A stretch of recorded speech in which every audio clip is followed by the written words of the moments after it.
안녕하십니까. 언제나 소비자 편에서 방송하는 콘스탄트 김의 티스와 함께 돈 버는 아카데미. 이번 시간에는요, 돈 버는 은퇴가 되겠습니다. 이런 사람만이 주택연금을 가입해야 합니다. 나머지는 가입하면 안 되겠죠? 궁금한 점이 있습니다. 과거에 텔레비전에서 봤던 내용인데요. 소곱창을 도매로 판매하는 상인이 TV에서 자기는 이런 것 절대로 먹지 않는다고 얘기했습니다. 왜냐하면요, 기름덩어리라서 건강에 해롭다고 느꼈기 때문입니다. 자, 그렇다면요. 주택연금 관리자였거나 관리자인 사람이 과연 주택연금을 가입했거나 가입할 계획을 세웠을까요? 저는 이렇게 생각합니다. I don't think so. 그리고 90년대에는요, 이러한 미스테리가 있습니다. 은행원이요, 보험 상품인 노후복지연금보험을 가입하는 것입니다. 그것도 연금이 아닌 저축으로요. 그런데 노후복지연금보험은요, 정기예금 금리 10% 플러스 3%를 지급하는 상품입니다. 물론 사업비를 떼죠. 하지만 그 당시 시중금리는요, 15%에서 20%였거든요. 이자 계산에 밝은 은행원이 왜 금리가 낮은 노후복지연금을 가입했을까요? 정말로 미스테리하죠? 지금은 주택연금도 미스테리합니다. 주택연금 이자율 알아보도록 하겠습니다. 코픽스 금리 6개월 변동금리를 적용했을 때 연보증 비용까지 포함한다면 현재 4.66% 내외가 될 것으로 보입니다. 만약에 CD금리 3개월 변동을 적용한다면요, 연보증료 포함해서 4.82% 수준이 될 것으로 보입니다. 그런데 이런 상황에서 만약에 한국은행이 기준금리 1%를 인상한다. 그랬을 때는 놀랍게도 월복리를 적용하는 주택연금의 대출금리는요, 5.66% 내외가 될 것으로 보입니다. 정말로 황당하죠? 이러한 고금리 상태에서 주택연금을 가입한다. 이것은요, 고금리를 짊어지겠다는 자살행위나 다름이 없습니다. 그러나 아무리 이렇게 말씀드려도 소용없는 일이 있습니다. 마치 가르치려 해도 배우지 않으려고 한다면 소용없는 일인 것처럼요. 알려드려도 이해하지 않고 계속 손해를 본다면 의미가 없겠죠. 그래서 저는 주택연금에 대한 방향을 바꿨습니다. 주택연금을 반드시 가입해야만 하는 사람하고 가입하지 않아도 되는 사람으로 구분했습니다. 따라서 이런 류의 사람들은요, 주택연금을 반드시 가입해야 된다고 제가 주장하고 있습니다. 자, 그렇다면요, 주택연금을 반드시 가입해야만 하는 사람을 알아보도록 하겠습니다. 첫 번째는요, 주택 가격은 반드시 떨어진다고 확신하는 사람은 반드시 가입하십시오. 두 번째는요, 나는 90세가 아니라 100세 이상, 120세도 살 수 있다고 자부하는 사람도 마찬가지가 되겠습니다. 그리고요, 이자는 실제로 내지 않는다. 물론 내부에 쌓이는데요. 내부에 쌓인 것도 이자 내지 않는 것으로 판단하는 사람은 가입하십시오. 그리고요, 중요한 게 있습니다. 이자는 내가 내는 것이 아니다. 나중에 상속인인 자식이 낼 수도 있겠죠. 이렇게 생각하는 사람도 마찬가지로 주택연금을 가입할 필요가 있겠죠. 그 다음에 나는 재산을 남겨두고 싶은 생각에 전혀 없다고 생각하시는 분들은 반드시 주택연금을 가입하시기 바랍니다. 그리고 이런 분도 가입하시기 바랍니다. 귀차니즘의 발동자입니다. 그냥 나는 내 집에서 편하게 살면서 그냥 연금을 받겠다. 모든 게 귀찮다. 이렇게 생각하시는 분은 반드시 주택연금을 가입하시기 바랍니다. 그리고 주택연금은요, 국가가 노후 생활비를 지원하기 위해서 해주는 고마운 일이라고 생각하시는 분도 마찬가지가 되겠습니다. 그리고요, 주택연금액 정도라면 노후 생활비로 충분하다고 생각하시는 분도 마찬가지가 되겠습니다. 자, 그리고요, 노후에 전세 사는 것이 싫다고 생각하시는 분도 마찬가지고요. 그 다음에 임대했을 때 세입자 관리 및 분쟁 발생 등을 우려하거나 싫어하는 사람도 마찬가지가 되겠습니다. 그리고요, 중요한 것도 말씀드릴게요. 주택연금은 집값 상승분을 충분히 반영했다고 생각한다면 반드시 가입하시기 바랍니다. 자, 주택연금은 어느 정도나 주는지 알아보도록 하겠습니다. 종신형 정액이 되겠습니다. 굉장히 적게 주거든요.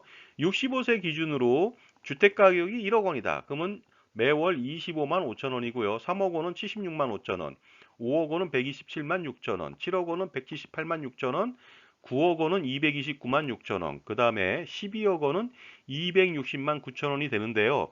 여기에서 검은 부분이 있습니다. 그것은 뭐냐면요. 65세 때부터 80세를 보면 되는데요. 주택 가격이 아무리 올라도 상한선이 있습니다. 예를 들어서 65세 된 사람은요. 11억 원이나 12억 원이나 동일합니다. 그리고요. 80세 되신 분은요. 주택 가격이 7억 원이나 12억 원이나 동일하게 330만 2천 원밖에 주지 않습니다. 왜 그럴까요? 이것은요.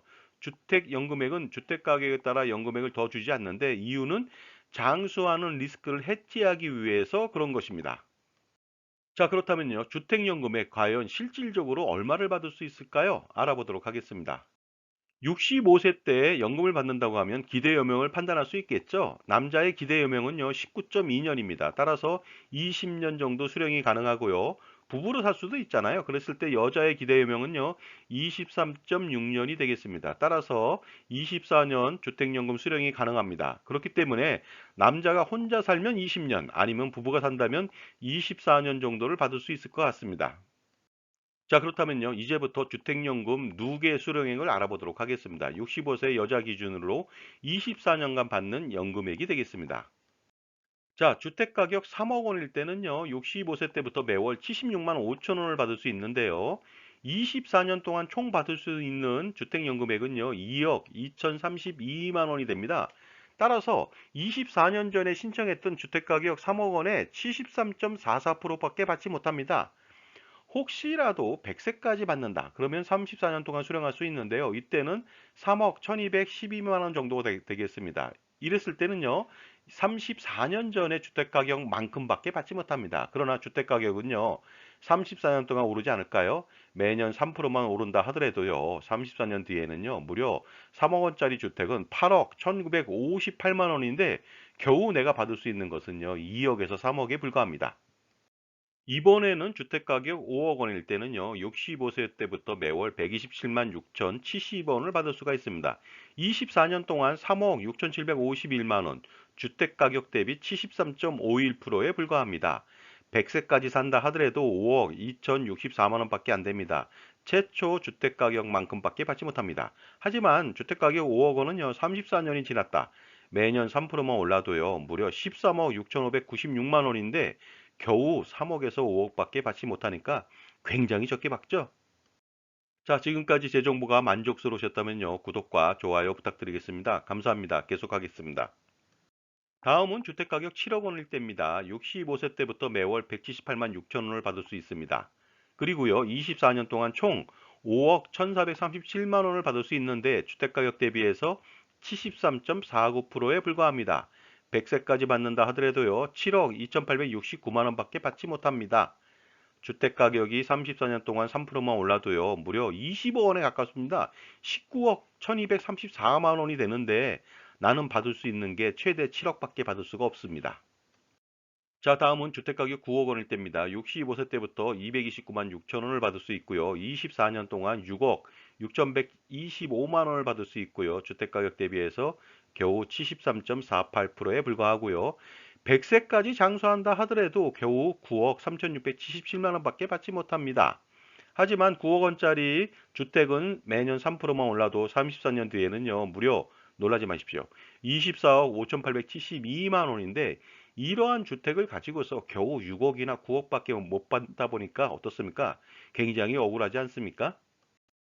다음은 주택가격 12억 원이 되겠습니다. 65세 때부터 매월 260만 9천 원을 받을 수가 있고요. 24년 동안 7억 5,140만 원이 되겠습니다. 오히려 적습니다. 62.62%에 불과하거든요. 그리고요. 100세까지 산다 하더라도 10억 6,448만 원밖에 받을 수가 없습니다.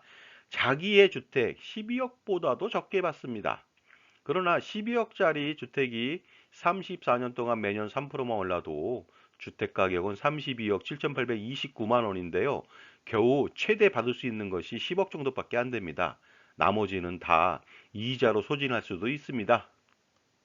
자, 그리고요. 주택연금을 받았을 때는요. 설상가상되는 부분이 있습니다. 예를 들어서 주택연금을 오래 받으면 받을수록 월복리 이자는 눈덩이처럼 불어납니다. 장수는 축복인데요. 월복리 이자는 재앙이 되고 있습니다. 알아보도록 하겠습니다. 4.66%로 24년간 연금을 수령한다. 그랬을 때는요. 월복리 이자액은 무려 6억 8,310만 원을 부담해야 됩니다. 그리고 혹시라도 100세까지 산다. 그랬을 때는요. 이 이자는 10억이 더 불어납니다. 그래서 토탈 16억 1,732만 원이라고 하는 엄청난 이자를 부담해야 됩니다. 자, 12억짜리 주택이요. 매년 4%씩 상승한다고 가정해 보겠습니다. 34년 뒤에 주택 가격은요, 45억 5,318만 원짜리로 늘어나게 되겠죠. 그런데 혹시라도 한국은행에서 기준금리를 1% 올렸다.